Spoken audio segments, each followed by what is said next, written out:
Hey guys, welcome back. I hope you're having an amazing day. Let's get right into the stories. The first story is titled, Am I the a-hole for sending my daughter to her room because she farted at her family dinner? My daughter is 14 years old. I'll call her Rosie to maintain privacy. She's the middle child of 4 kids, with my oldest sons being 16, 18, and youngest son is 10. She's my only daughter. She has high-functioning autism and is starting to model some of the boys' behavior and to the next level. She has some sort of a fart fetish. She laughs at farts, looks up every fact on farting, including foods that trigger gas, etc., watches fart pranks on her iPad out loud, all without any regard to the context of the situation. I wish I was joking. I have taught her and our sons table manners. I've been teaching them and reinforcing them since they were little. They were told to say, "excuse me," when they belch, cover their mouth when they cough and sneeze, close their mouth when they eat, very basic table manners. Some of these things I tell her each time, it's like I told her the first time. Their grandparents, aunt and uncle, and their younger cousins were invited over to our Thanksgiving dinner. I set expectations with the entire family to be on their best behavior and leave topics regarding bodily functions out of the dinner table. Dinner underway, she gulped down a cup of lemonade and then proceeded to belch a few times, which the family turned to gaze at her. I reminded her to say, "excuse me," and hold in her burps. In the middle of a discussion with the rest of the family, she passed gas and giggled. The entire family looked at her direction with stern gazes and some jaw drops. It was after the 3rd time I threw my hands and shook my head at her, telling her to go to her room and that her actions were disgusting, rude, and not ladylike, and she needs to excuse herself to do that. Her father smirked a little and some of the little ones giggled, which I told them, enough. It's not funny. My daughter apologized and stated that she will be careful, which I then responded that she had the multiple times you belched, smacked during the entire dinner, and farted, she had more than enough time to correct herself. This is unacceptable to be doing this behavior when people are having a meal, and I raised her better than this, and we will have this conversation later, and for now, go to her room. She went to her room in tears. After a conversation with my daughter with the behaviors, she apologized again and said that she was trying to make everyone laugh and didn't expect people to get mad. I did remind her that it was actually rude, and she's expected to not do that again with company over. After a conversation with my husband, who passes gas very casually, thankfully doesn't do it with company over, he said that I was being too harsh on her and it was just a fart, which I did call him out on him smirking at dinner and stated that she modeled her behavior from him. A part of me agreed with him and thought I was too harsh on her and made a big deal over nothing. Was I being too hard on her, Reddit? Am I the a-hole? Comment said, not the a-hole. After a conversation with my daughter with the behaviors, she apologized again and said that she was trying to make everyone laugh and didn't expect people to get mad. This right here is why I came to this decision. You need to make sure she understands that there is a time and place for everything, and very often what she finds hilarious may be very offensive for someone else. With your husband giving you crap for it, I'd say turn it back on him. Ask him how he'd feel if he was at his parents' funerals and someone rudely farted in an effort to be funny. I know that's a harsh way to put it, but it seems part of the issue is your husband doesn't seem to grasp how offensive that behavior can be.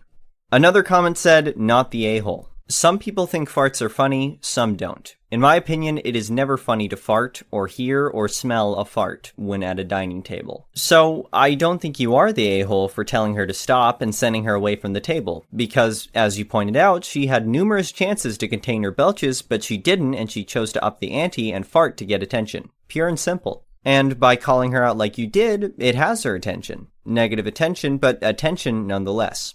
I think you could have corrected her differently in a way that she would remember, but without seeming so harsh. Neurodivergent or not, I'm sure she knew it was wrong and simply kept misbehaving until she was the focus of attention.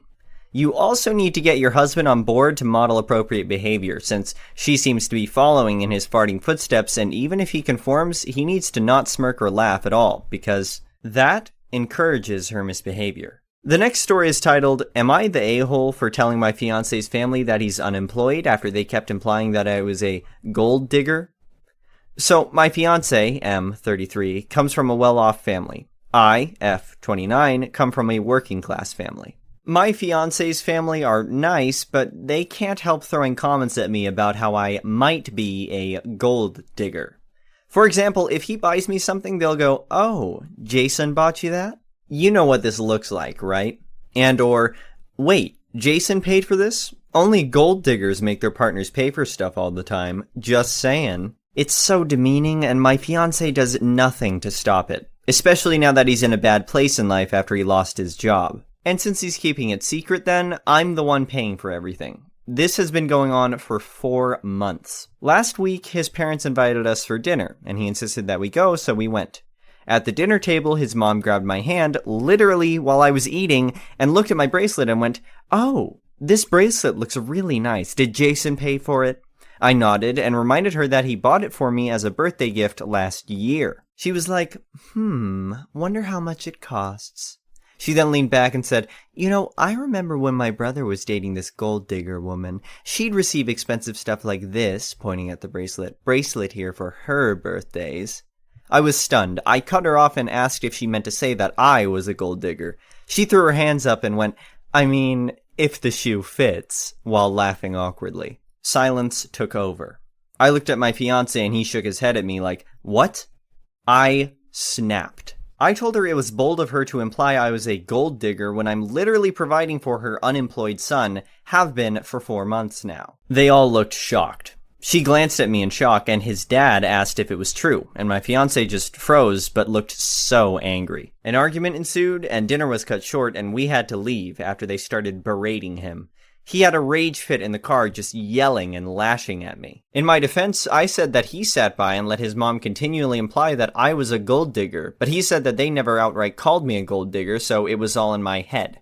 He said I still had no right to take advantage of his unfortunate circumstance to get back at his mom and expose him to the family. His parents went on about how disappointed they were, and now, as a result, he got disinvited from Thanksgiving.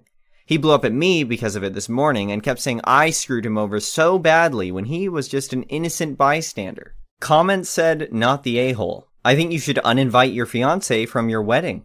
He doesn't have your back. He's willing to lie to his family for months to protect his reputation. He's going to be willing to lie to you, too. And this won't be the last time he blames you for the faults and actions of himself and others." Another comment said, "Not the a-hole." I have to ask, do you see a future with this guy? He has no loyalty to you and is content to sit by and let his family disrespect you. When they get angry with him, it's your fault. Imagine how much worse this dynamic will be if you have children with him. He will allow his family to treat you like crap and teach your kids that you are unworthy of respect and dignity. I'd toss him before he makes your life a misery.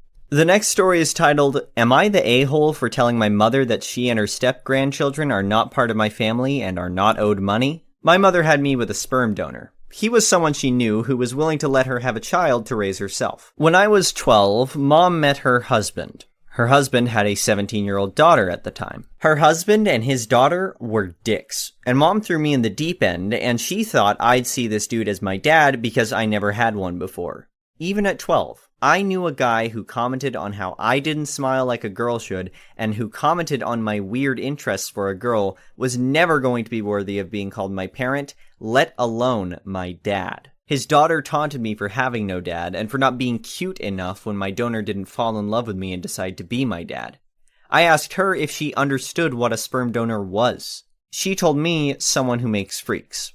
When I was 16, her husband's daughters moved back in with her boyfriend and their kids. I was then forced to babysit after school, and sometimes on the weekends because they either couldn't be bothered or nobody wanted to pay.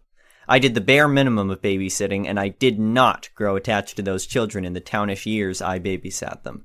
I wanted nothing to do with babysitting them, but figured I could at least game when home with them rather than being grounded.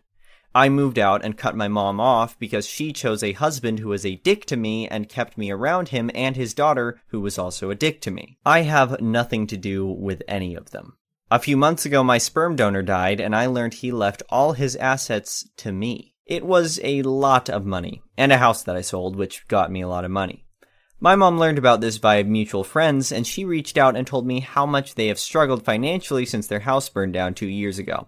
I had heard about that at the time, and how her step-grandkids are looking at a really bad Christmas, and how great it would be if I, as their aunt, her daughter, and part of the family, bought gifts for the kids. I told her she and her step-grandkids are not my family, and were not owed any money from me, and that I would like it if she did not make me change another number. She called me on a business number I have. She asked me, how could I be so cold? And even if I resent her, how could I say that about the niece and nephew I spent every day with for 2 years and who looked up to and adored me? Am I the a-hole? Comment said, not the a-hole. All of a sudden, out of the blue, your mom contacts you after she conveniently hears about how you came into a lot of money courtesy of your sperm donor. I'm guessing she hasn't tried to contact you prior to this. How her step-grandkids are looking at a really bad Christmas, and how great it would be if I, as their aunt, her daughter, and part of the family brought gifts for the kids. Jeebus, lay it on thicker, Mom. So she was willing to submit you to years of mistreatment from your stepsister and stepdad along with her, but as soon as you come into cash, you're part of the family. Convenient. She asked me how I could be so cold. I'd ask her how she could have stayed with a man and his daughter who treated you like such crap over the years.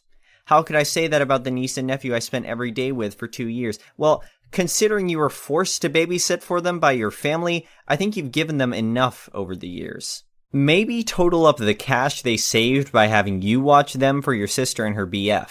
Good on you to stand your ground, OP. Use the money on you, not on people who wanted nothing to do with you until you all of a sudden came into money. Another comment said, not the a-hole. Isn't it amazing how people who treat you the worst suddenly become such devoted family members when they want your money? I'm very glad your dad remembered you and left you a legacy, and I hope you made solid arrangements with it for your future. One hint. If you haven't yet, please get a will written immediately.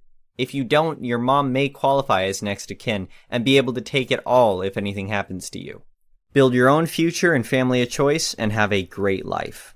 The last story is titled Racist Against the Owner, the cast. Me, EJ, entitled Jerk, and IS, important son. I work at a popular high-priced restaurant, and we get new employees often, but the owner, who is also the general manager, hired some new faces, and he put me in charge of them. I'm not a manager, and the actual managers that were working with me made it clear that they were putting the responsibility of EJ onto me. Immediately, I didn't like this EJ. He was unprofessional and rude, but when he found out he was older than me, all respect went out the window. I'm a rather short, chunky girl, and he belittled me on my weight as well as my age. EJ was also racist and homophobic to me as well, and let other staff and guests know his opinions very aggressively. On to why he was fired. The owner of the restaurant next door is friends with the owner of the restaurant I work at. They're business partners and have corporate ties with each other. This is where IS comes in. IS is the son of the owner next door. IS, his father, and my general manager are on a poster in the back room. The family has owned restaurants for years.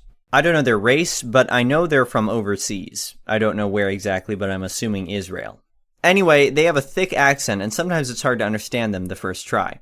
IS walked in, and I had a difficult time understanding his accent, and after a few minutes of trying to understand each other, we got his order in. EJ got annoyed listening to my conversation and started making comments like, learn English, and mumbling while making ugh sounds.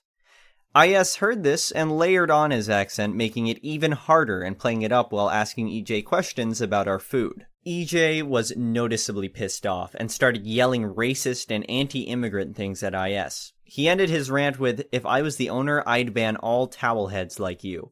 IS perked up and in almost perfect English with little detectable accent said, I am the owner. EJ went off again, claiming how he was lying until he realized IS was one of the co-owners. You would expect an apology, right? One last-ditch effort to save your job? Not from EJ.